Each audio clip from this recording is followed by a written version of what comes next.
এখন এই যে আপনার পোশাক শিল্পে যে বাইরে থেকে লোক নিয়োগ করে কেন কেন যে ওই লোককে ইমেল পাঠাতে হয়, ওই লোককে বায়ারদের সঙ্গে যোগাযোগ করতে হয়, সেখানে আপনার প্রত্যেক বাক্যে যদি 3টা ব্যাকরণের ভুল থাকে ওই বায়ার আপনার সঙ্গে যোগাযোগ করবে। আমরা আমাদের এমন জায়গায় চলে আসছি যে আমি তো আমার একটু হিস্ট্রিটা বলি, আমি কিন্তু সারা জীবন বিদেশে পড়াইছি। আমি ইংল্যান্ডের অক্সফোর্ড ইউনিভার্সিটির আমি পোস্টডক ছিলাম, কেমব্রিজ ইউনিভার্সিটিতে 10 বছর পড়িয়েছি, তারপরে প্রায় 3 দশক এখন সোয়াইস লন্ডন ইউনিভার্সিটিতে পড়াচ্ছি। বাংলাদেশে আমার অভিজ্ঞতা খুবই সীমিত। আমি ঢাকা ইউনিভার্সিটিতে ভিজিটিং প্রফেসর ছিলাম 6 মাসের জন্য কয়েক বছর আগে, আর এখন প্রতি বছর ব্র্যাক ইউনিভার্সিটিতে আমি একটা কোর্স করাই। ব্র্যাক ইউনিভার্সিটির সঙ্গে আমার অনেক রিসার্চ পার্টনারশিপ আছে। তো আমি দুই দেশেরই ইউনিভার্সিটি ব্যবস্থা সম্বন্ধে কিছুটা আমি অবগত। বাংলাদেশের ছাত্ররা সাংঘাতিক তাদের মেধাবী, তারা সবই বুঝতে পারে কিন্তু ভাষায় বলতে পারে না। সে ইংরেজিতেও বলতে পারে না, বাংলাতেও বলতে পারে না। আপনি যে বাংলাকে জাতীয় ভাষা বানিয়েছি, আমার দুঃখ লাগে যে ইংরেজিতে বলতে পারেন না, বাংলায় বলেন না। বাংলায় বলতে তার অসুবিধা হয়। মানে যে কোনো একটা ভাষা আপনি যদি খুব ভালো করে শিখেন, সেটার যে ব্যাকরণ, এই ব্যাকরণের মধ্যে কিন্তু লজিক আছে। আপনি যদি ভাষায় না বুঝতে পারেন, তার মানে আপনার কিন্তু লজিক্যাল চিন্তার ক্ষমতা নাই, কারণ আপনি লজিক্যালি বলতে পারছেন না। আমরা ওইটাই নষ্ট করে ফেলেছি। তো এখন আমাদেরকে ওই একটা চিন্তা করেন, একটা খুব বিশাল গোলাকার পাথর, এটাকে 10 মাইল ধাক্কা নিয়ে একটা গর্তের মধ্যে ফেলতে হবে। আমরা এটাকে ধাক্কা দিচ্ছি, নড়ছে না। 1000 জন মিলে ধাক্কা দিচ্ছি, নড়ছে না। 10,000 জন মিলে ধাক্কা দিলে 1 ইঞ্চি 1 ইঞ্চি করে। আমাদের প্রয়োজন হলে 10 বছর এটাকে ধাক্কা দিতে হবে, ধাক্কা দিয়ে গর্তের মধ্যে ফেলতে হবে। নাহলে কিন্তু আমাদের এই শিক্ষা ব্যবস্থা ঠিক হবে। এটা কিন্তু 1 দিনের কাজ না, 2 দিনের কাজ না। কিন্তু আমাদেরকে ওই পাথর ধাক্কা দেওয়া কাজ শুরু করতে হবে, যেটা আপনারা শুরু করছেন। এর আমি আপনাদের অভিনন্দন জানাই যে এটা এটা যে বোধোদয় হয়েছে যে এটা একটা বিশাল কাজ, এবং এই ধাক্কা আমাদের এখন শুরু করতে হবে। এটা একটা খুব ভালো জিনিস।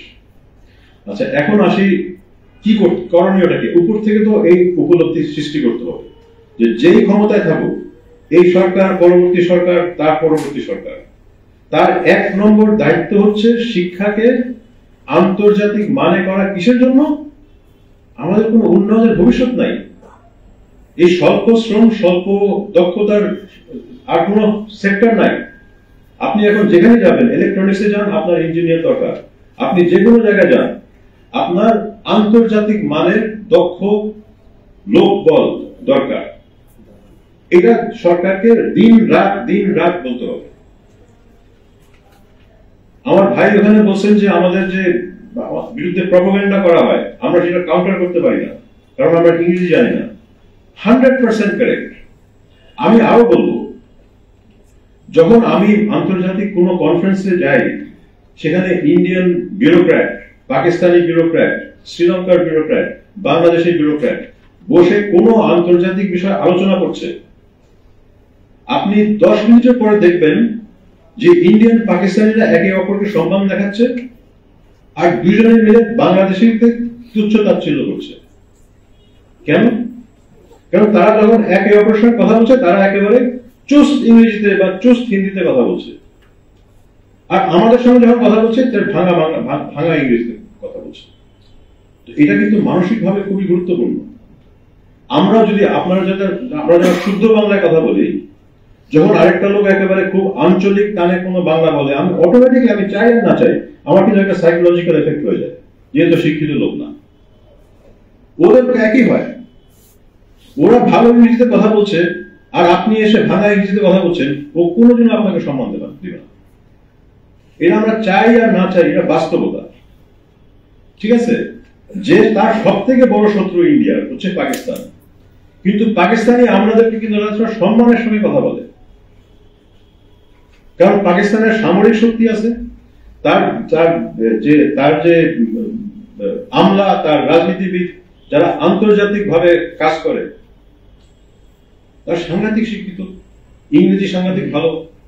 আমি লাহোর ইউনিভার্সিটিতে পড়াই, কোর্স দেই, আপনি লামসে যান, লামসের ছাত্ররা যখন তাদের ইংরেজি শুনি যে কোনো ইংরেজি ছাত্রের মতো, তার মানে না তাদের জাতীয় ভাষা ইংরেজি। আপনি ইন্ডিয়াতে যান, একটা ইন্ডিয়ার যে কোনো রাজ্যের লোক সে নিজের রাজ্যের ভাষা বলতে পারে, সে হিন্দি বলতে পারে, সে ইংরেজিও বলতে পারে, সে তিনটা ভাষা জানে। আপনি দক্ষিণে যান, সে তার রাজ্যের ভাষা আর ইংরেজি জানে, হিন্দি জানে না, কিন্তু দুইটা ভাষা মাস্ট, দুইটা ভাষাতে জানে। বেশিরভাগ রাজ্যে তিনটা ভাষা জানে। আমরা কেন উর্দু শিখবো না, আমরা কেন আরবি শিখবো না, আমরা কেন ফার্সি শিখবো না, আমরা কেন ইংরেজি শিখবো না? বাংলা তো ভালো, আমরা তো বাংলা জানি। আমি তো কেউ বলতেছে না বাংলা ভুলে যান।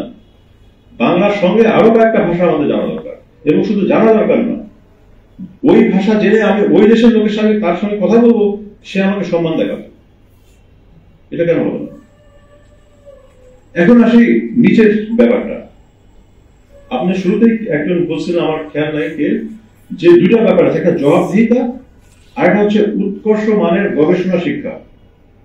এই দুটা কিন্তু ভিন্ন আপনার লক্ষ্য। আমাদের সমস্যা হচ্ছে যে অনেক ক্ষেত্রে জবাবদিহিতা ভুল জায়গায় নিয়ে যাচ্ছে আমাদেরকে।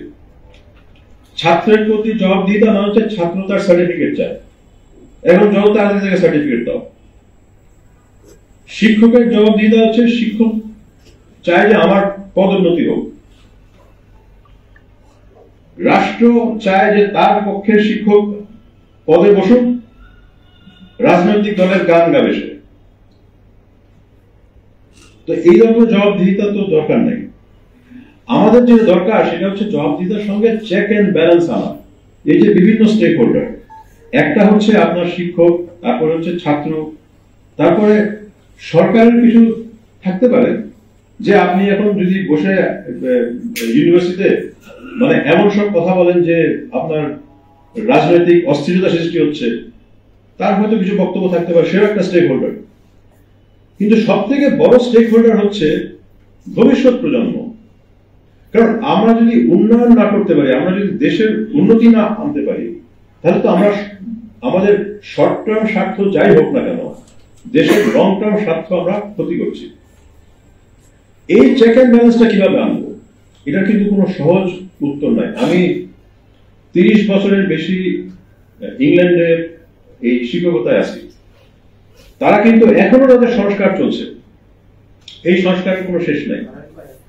কারণ হচ্ছে যে শিক্ষকরা কোনোদিনও চায় না যে অন্য কেউ তাকে এসে বলবে সে কিভাবে শিক্ষকতা করবে। শিক্ষক সবসময় বলে আমি জানি, কিন্তু আসলে শিক্ষক সবকিছু জানে না। আমি ভালো শিক্ষকদের কথা বলছি। আমি আমাদের সাথে একটা বাড়তি সমস্যা হচ্ছে যে অনেক শিক্ষক তার শিক্ষক হওয়ারই কথা ছিল না। আমি বলছি যে ভালো শিক্ষক যে অ্যাকচুয়ালি অনেক গবেষণা করছে, অনেক প্রবন্ধ লিখছে, অনেক বই লিখছে, সেও কিন্তু অনেক সময় পড়াইতে জানে না। পড়াইতে গিয়ে সে দেখে যে সে যেভাবে পড়াচ্ছে স্টুডেন্টরা এটা বুঝতে পারছে না, বা সে যেই লেভেলে কথা বলছে কেউ এটা ধরতে পারছে না। তো আপনি ভালো গবেষক বলে যে আপনি ভালো শিক্ষক, এটার কোনো মানে নেই। আর আপনি ভালো শিক্ষক বলে আপনি ভালো গবেষক, এটারও কোনো কানেকশন নেই। তো আমি আমার যে ইউনিভার্সিটি, লন্ডন ইউনিভার্সিটিতে, এটা কিন্তু চলমান একটা দ্বন্দ্ব, যে একদিকে হচ্ছে ছাত্ররা চাচ্ছে তাদেরকে এমন ভাবে শিক্ষা দেওয়া যে তারা তাড়াতাড়ি শিক্ষাটা নিয়ে চাকরি পেতে পারে। শিক্ষক চাচ্ছে আমি আমার গবেষণার কাজে ব্যস্ত, আমি এত পড়াইতে পারবো না, আমি পড়াইতে গেলে আমার গবেষণা ক্ষতিগ্রস্ত হচ্ছে, আমার কি বলে রিওয়ার্ড, আমার ইনসেন্টিভ হচ্ছে আমি যত প্রবন্ধ লিখবো, যত উচ্চমানের জার্নালে পাবলিশ করবো, আমার প্রমোশন হবে। সো ভালো গবেষকের সঙ্গে কিন্তু শিক্ষার একটা দ্বন্দ্ব আছে। সে শিক্ষায় সময় দিতে চায় না, সে গবেষণার সময় দিতে চায়। আমি বাংলাদেশের কথা বলছি না, আমি টপ ইউনিভার্সিটির কথা বলছি, ওখানেই দ্বন্দ্ব। সরকার চায় যে ইউনিভার্সিটিগুলোতে এমন কিছু আলোচনা না হয় যে সেটা রাজনৈতিকভাবে বিতর্কিত। এটা নিয়ে প্রচুর কিন্তু দ্বন্দ্ব চলছে আপনার পাশ্চাত্য দেশগুলোতে। যেমন ধরেন আপনি ইসরায়েলের বিরুদ্ধে কথা বললে এটা অ্যান্টিসেমিটিক, এটা নিয়ে কিন্তু নির্দেশ আইন আছে। আপনি আমাদের স্টুডেন্ট, অনেক সময় আমাদের অনেক স্টুডেন্ট কিন্তু মানে বিপদে পড়ে, তারা কোনো মিটিং এ কোনো ইসরায়েলের জায়নিজমের বিরুদ্ধে কথা বলছে, এখন সরকার এসে বলছে তুমি এটাকে থামাও, একে বহিষ্কার করো, একে এই করো, এই করো। তার মানে ইউনিভার্সিটির সঙ্গে রাষ্ট্রের একটা দ্বন্দ্ব চলছে, ছাত্র এবং গবেষক, ছাত্র এবং শিক্ষকের মধ্যে দ্বন্দ্ব চলছে। এই যে চেক এন্ড ব্যালেন্স, এটা একটা চলমান বিষয়। ইসলামী জঙ্গিবাদের বিরুদ্ধে বিভিন্ন পাশ্চাত্যের দেশে আইন আছে, যেমন ইউকেতে একটা ল আছে প্রিভেন্ট। প্রিভেন্ট মানে হচ্ছে যদি কোনো শিক্ষক জানতে পারে যে আমার ছাত্র ইসলামী জঙ্গিবাদের দিকে যাচ্ছে, আইনত তাকে সেটাকে রিপোর্ট করতে হবে, এবং সেই ছেলে বা মেয়ে যাতে ওই জায়গায় না যায়, এটাকে প্রিভেন্ট করার জন্য তাকে পদক্ষেপ নিতে হবে, তাকে আবার বাড়তি শিক্ষা দিতে হবে, তাকে অন্য জায়গায় নিয়ে আসতে হবে।